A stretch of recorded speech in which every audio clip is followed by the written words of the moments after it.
మరి అభిమానం ఏమైందో, ఆప్యాయత ఏమైందో తెలీదు. ఎవరో మోసం చేశారు, ఎవరో అన్యాయం చేశారు అని చెప్పి అనొచ్చు, కానీ ఆధారాలు లేవు.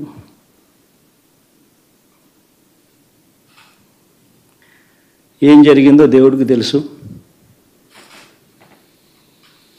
పెద్ద నేనైతే చేయగలిగింది ఏమీ లేదు. ప్రజల తీర్పు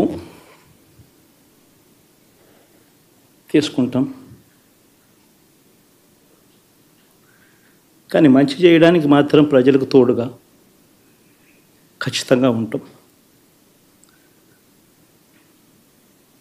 వాయిస్ ఆఫ్ ది వాయిస్లెస్ కింద ఈ పార్టీ తాను చేయాల్సిన పని తప్పకుండా చేస్తుంది. పేదవాడికి అండగా ఉండే కార్యక్రమంలో ఎప్పుడూ కూడా పేదవాడికి తోడుగా ఉంటూ గలం విప్పుతుంది, పేదవాడికి అండగా నిలుస్తుంది. పెద్ద పెద్ద వాళ్ళ కూటమి ఇది, ఢిల్లీలో సైతం శాసించే పరిస్థితుల్లో ఉన్న కూటమి ఇది. ఆ కూటమిలో ఉన్న బీజేపీకి, ఆ కూటమిలో ఉన్న చంద్రబాబు గారికి, ఆ కూటమిలో ఉన్న పవన్ కళ్యాణ్ గారికి, అందరికీ కూడా వాళ్ళ గొప్ప విజయానికి అభినందనలు. ప్రజలు బుద్ధి చెప్పారు కదమ్మా, ఇంకా నేను మాట్లాడటం ఎందుకు. ప్రజల కంటే పైన ఉన్నది దేవుడు. ఐఎమ్ వెరీ షూర్ వాళ్ళ పాపం పండుతుంది, పండే రోజు కోసం దేవుడు కూడా ఎదురు చూస్తున్నాడని నా అభిప్రాయం. Kadapa situation is a different situation because కడపలో ఎంపీ ఉన్నాడు, ఎమ్మెల్యే ఉన్నాడు, అధికార పక్షం. అక్కడున్న ప్రజలు భయభ్రాంతులు గురై బ్రతుకుతున్న ప్రజలు. ప్రభుత్వానికి వ్యతిరేకంగా అంటే యువజన శ్రామిక రైతు పార్టీకి వ్యతిరేకంగా పనిచేస్తే, ఓటేస్తామని తెలిస్తే మాకు వచ్చే స్కీములు పోతాయి, అవి కాకుండా మా మీద కేసులు పెడతారు, దాడులు చేస్తారు అన్న భయం కూడా ప్రజలలో ఉంది. ఓటుకి 3,500 రూపాయల నుంచి ఇవ్వడం జరిగింది. విచ్చలవిడిగా డబ్బులు ఖర్చు పెట్టారు, డబ్బులు పని చేయకపోతే బెదిరించారు, లేకపోతే కేసులు పెడతామని, స్కీములు తీసేస్తామని, ఇలాంటి ఎన్నో ప్రలోభాలకు కడప ప్రజలు గురయ్యారు. ఇవన్నీ కూడా పనిచేశాయి. నేను కడపలో గెలవకపోవడానికి కారణం టైం అనే నేను అనుకుంటున్నాను. బికాస్ నేను కడపలో తిరిగింది కేవలం 14 రోజులు మాత్రమే. 14 రోజులు క్యాంపెయిన్ చేశాము, మిగతా టైం స్టేట్ వైడ్ క్యాంపెయిన్ చేశాము. మేము 14 రోజులు ఎంత కష్టపడినా కూడా we were not able to cover most of the geographical area. చాలా మటుకు రూరల్ ప్రాంతాలలో కనీసం రాజశేఖర రెడ్డి బిడ్డ పోటీ చేస్తుంది అన్న విషయం కూడా చాలా మందికి తెలియలేదు. మేము పోటీ చేసింది కూడా ఎలాగైనా సరే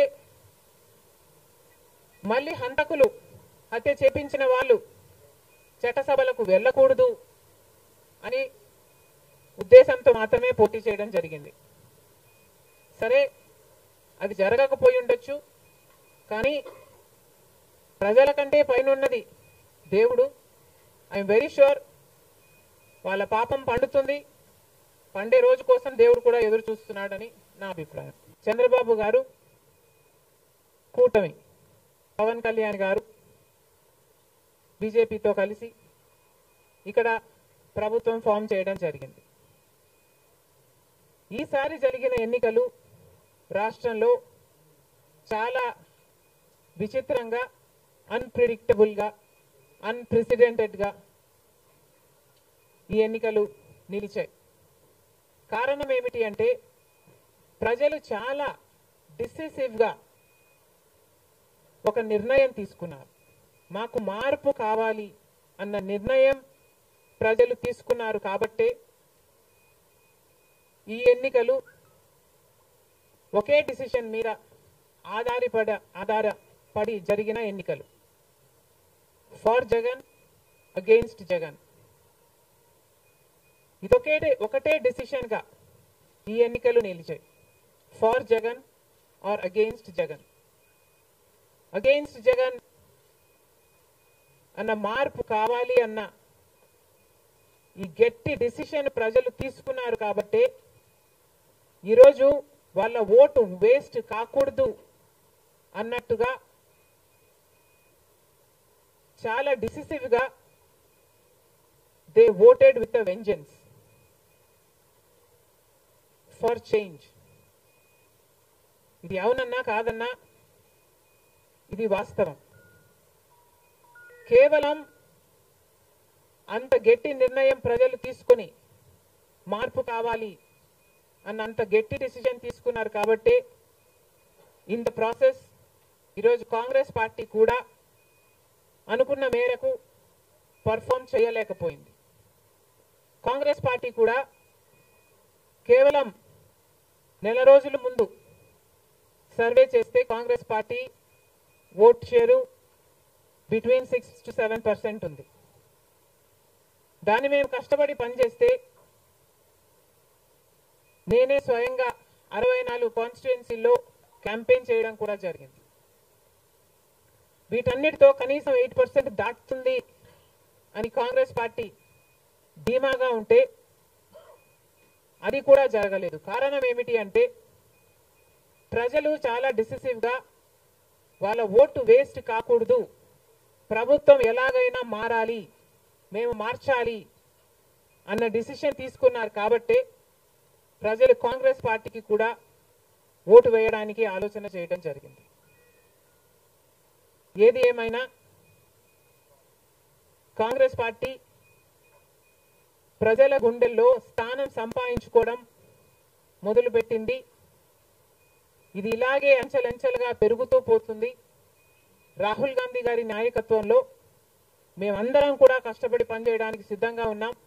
అటు కేంద్రంలోనైనా ఇటు రాష్ట్రంలోనైనా కాంగ్రెస్ పార్టీకి మంచి భవిష్యత్తు ఉంటుందని 2029 కల్లా మేము ఒక మంచి పొజిషన్లోకి రాగలమని నమ్మకం మా అందరికీ ఉంది. ఈరోజు చంద్రబాబు గారు ముఖ్యమంత్రి ప్రజల తీర్పును గౌరవిస్తూ ఆయనకు మరొకసారి శుభాకాంక్షలు తెలియజేస్తుంది కాంగ్రెస్ పార్టీ. అలాగే చంద్రబాబు గారికి మరొకసారి గుర్తు చేస్తుంది కాంగ్రెస్ పార్టీ మన రాష్ట్రానికి రావాల్సిన ప్రత్యేక హోదా. ప్రత్యేక హోదా అన్నది ఆంధ్ర రాష్ట్ర ప్రజల ఊపిరి. 10 సంవత్సరాలుగా మోడీ గారు బీజేపీ పార్టీ ప్రత్యేక హోదా విషయంలో ఆంధ్ర రాష్ట్రాన్ని ఆంధ్ర ప్రజలను మోసమే చేశారు. 10 సంవత్సరాల క్రితము ఎలక్షన్లకు ముందు మోడీ గారు వచ్చినప్పుడు 10 సంవత్సరాలు ప్రత్యేక హోదా ఇస్తాము అని తిరుపతిలో మాట ఇవ్వడం జరిగింది మోడీ గారు. అప్పుడు చంద్రబాబు గారు చెప్పిన మాట 10 సంవత్సరాలు సరిపోదు, 15 సంవత్సరాలు కావాలి అన్నారు అదే సభలో. కానీ 10 సంవత్సరాలు గడిచిపోయినా కూడా ఈ రోజు వరకు కూడా బీజేపీ పార్టీ ఆ మాటను నిలబెట్టుకోలేదు. కానీ ఇప్పుడు చంద్రబాబు గారు మద్దతు ఇస్తున్నారు కాబట్టి బీజేపీ పార్టీ అధికారంలో నిలబడింది. ఈ విషయం మోడీ గారు గుర్తుపెట్టుకోవాలి. ఎందుకంటే ఈరోజు ఆంధ్ర రాష్ట్ర ప్రజల ఎన్నుకున్న ఎంపీలు కనుక బీజేపీ పార్టీకి చంద్రబాబు గారు మద్దతు ఇవ్వకపోయి ఉంటే అసలు బీజేపీ పార్టీ అధికారంలో ఉండే ప్రసక్తే లేదు. ఈరోజు బీజేపీ పార్టీ అధికారంలో ఉంది అంటే దానికి కారణం ఆంధ్ర రాష్ట్ర ప్రజలు అని మోడీ ఇప్పటికైనా గమనించాలి. చంద్రబాబు గారికి మరొకసారి గుర్తు చేస్తున్నాం.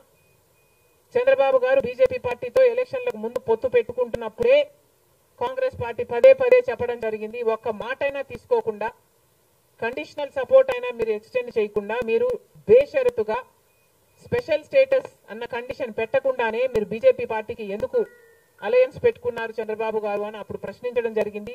ఇప్పుడు మళ్ళీ బీజేపీ పార్టీ చంద్రబాబు గారిని డిమాండ్ చేస్తుంది. ఇప్పుడు మళ్ళీ కాంగ్రెస్ పార్టీ చంద్రబాబు గారిని డిమాండ్ చేస్తుంది. బికాస్ మీరు ఇచ్చిన ఎంపీల వల్ల ఆంధ్ర రాష్ట్ర ప్రజలు ఎన్నికైన ఎంపీలను మీరు బీజేపీ పార్టీకి ఇచ్చారు కాబట్టి ఈరోజు బీజేపీ పార్టీ అధికారంలో ఉంది కాబట్టి చంద్రబాబు గారు ఈ విషయాన్ని గుర్తుపెట్టుకొని